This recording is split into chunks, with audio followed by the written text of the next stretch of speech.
tubuh menggunakan peredaran darah. Organ-organ dalam pencernaan terdapat mulut, kerongkongan atau esophagus, lambung, usus halus, usus besar, dan anus. Kemudian untuk organ pelengkapnya adalah mulut, kelenjar air liur, hati, dan empedu, kemudian pankreas. Karena tubuh kita memerlukan zat gizi dari makanan, juga mineral dari minuman.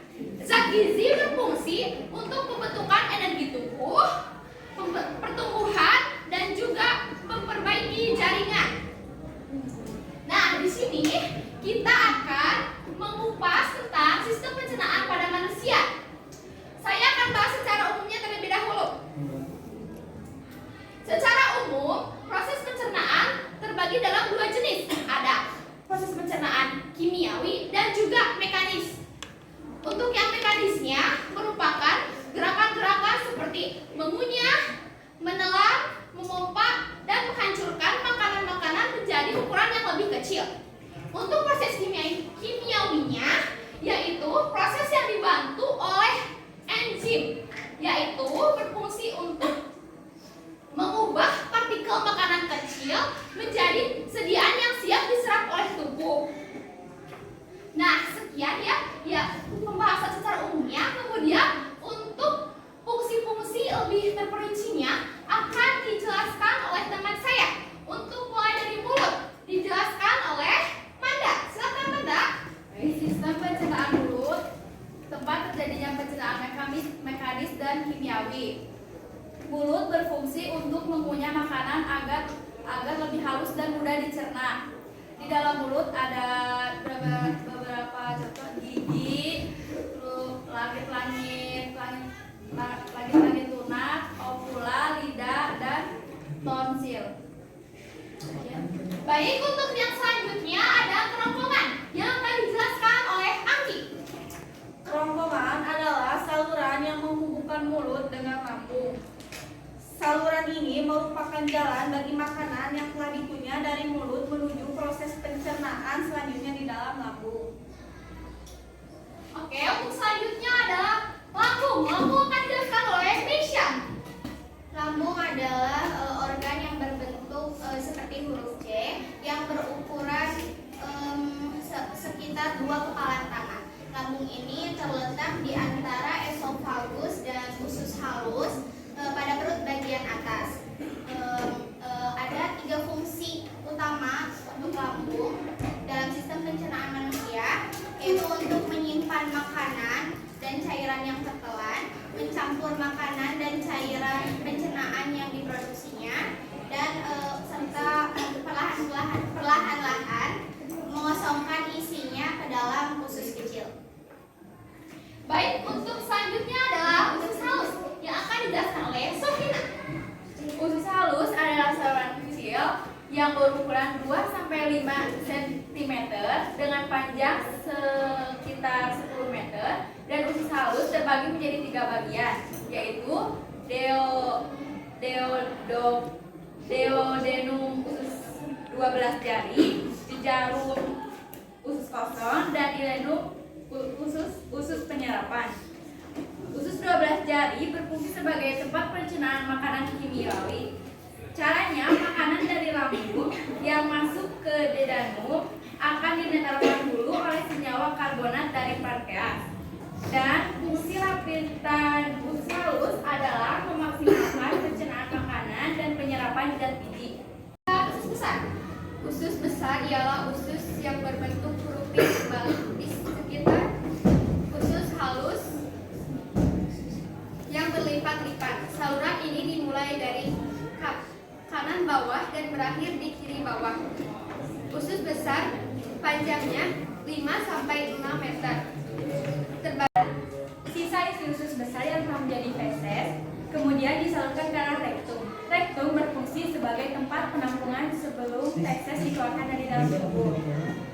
Saat rektum sudah mulai penuh, otot-otot akan terangsang untuk mengeluarkan mengeluarkan feses. Inilah yang menyebabkan kalian semua mulas dan ingin buang air besar. Setelah itu, feses nantinya akan keluar melalui anus. Anus merupakan bagian paling akhir dari sistem pencernaan manusia. Fungsi lain dari anus antara lain untuk mengeluarkan feses. Otot-ototnya bisa berkontraksi di bawah kendali untuk proses pengeluaran feses. Baik, untuk selanjutnya ada Nadia yang akan menjelaskan tentang organ pencernaan lengkap, yaitu ada hati, ada pankreas, dan ada juga apa sebetulnya? Empedu ya? Sama dengan Nadia. Hati adalah organ pelengkap di dalam sistem pencernaan manusia. Akan membentuk cairan empedu yang diperlukan dalam proses pencernaan lemak. Empedu tersebut lalu akan ditampung di kantung empedu sebelum digunakan di usus halus. Kantung empedu berfungsi untuk menyalurkan empedu ke dalam usus halus. Pankreas berfungsi untuk memproduksi enzim pencernaan guna mencerna karbohidrat, protein, dan lemak di dalam usus halus. Baik, sudah selesai. Jadi sistem pencernaan ini, kemudian Selvi akan menjelaskan beberapa contoh dari penyakit pada pencernaan. Silakan Bu Selvi. Contoh gangguan pencernaan yaitu sariawan disebabkan oleh luka tergigit, kurangnya vitamin C, dan lain-lain.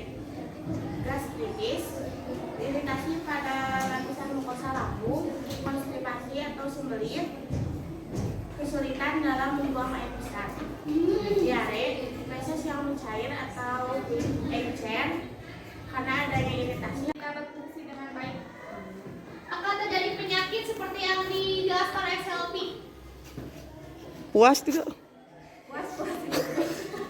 Siapa lagi?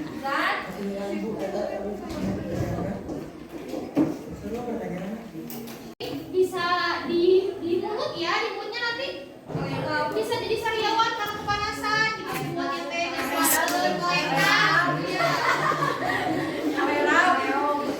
Kerasa kan di lidah suka kararas,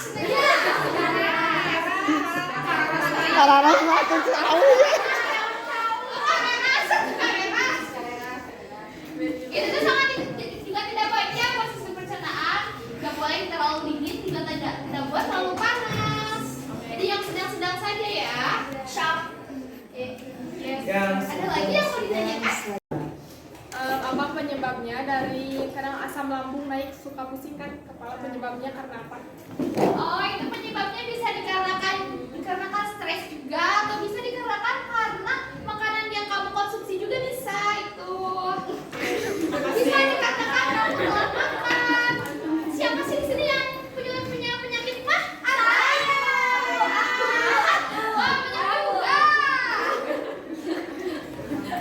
Cari. Suka merasa kan kalau kalian belum makan pasti ini seueur. Oh, jauh teh. Enggak di sini.